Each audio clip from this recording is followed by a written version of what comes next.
Hey, what's going on guys? In this video we are going to look at growth and decay in differential equation. In order to do the growth and decay problems, you have to familiarize yourself with this equation. This is dp by dt is equal to k times p. Here dp by dt is population growth rate and k is relative growth rate and p is size of the population as some time t. Okay, and for example, if we take a sample of 1000 bacteria and let's say the growth rate of the bacteria is 50 bacteria per hour. So what happens if we double this one? If we double the growth rate, if this is 2000, if they double the amount, what's going to be the rate? It's also going to be double, the 100 per hour, right?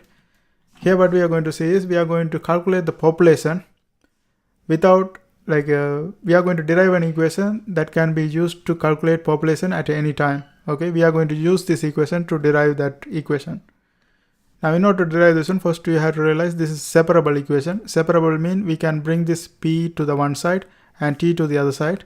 If we do that, this is going to be 1 over p dp. In the other side of the equation we will have k dt. In separable equation what we do is we separate and after that we integrate. So if we integrate this one, this is going to be 1 over p dp, integral of 1 over p dp, and here k is a constant, k integral of dt. Okay, because k is not related to t, so we can move this one outside. Now integral of 1 over p is ln of p, and here we will have k times t, and also we will have a constant. Now in order to get rid of this ln, we have to e power everything. If we e power, we can get rid of this ln. So e power this one, e power the whole thing. That's going to give us p is equal to kt, actually e power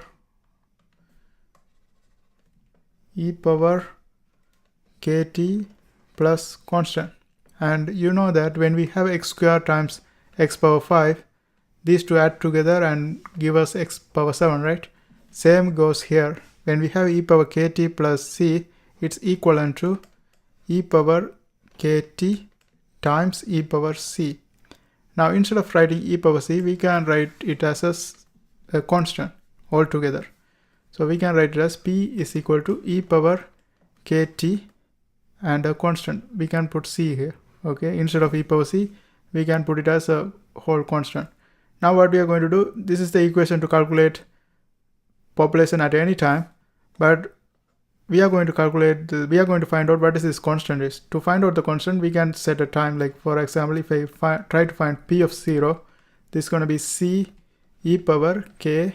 Since the time is 0, we are trying to find this population at time 0.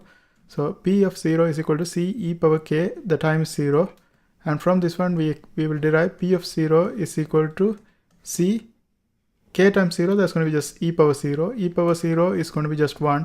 So instead of p of 0, we can write it as p naught, and c e power 0 instead of e power 0, that's 1, right? E power 0 is 1, so we can just put 1 right here. From this one we derive c is equal to p naught.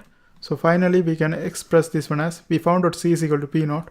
We can express this one as p of t is equal to p naught e power kt. And this is the equation we are going to use most of the time in growth and decay problems. And we are going to see more problems on this, word problems on this in my next. I'm going to put another video that is with word problems.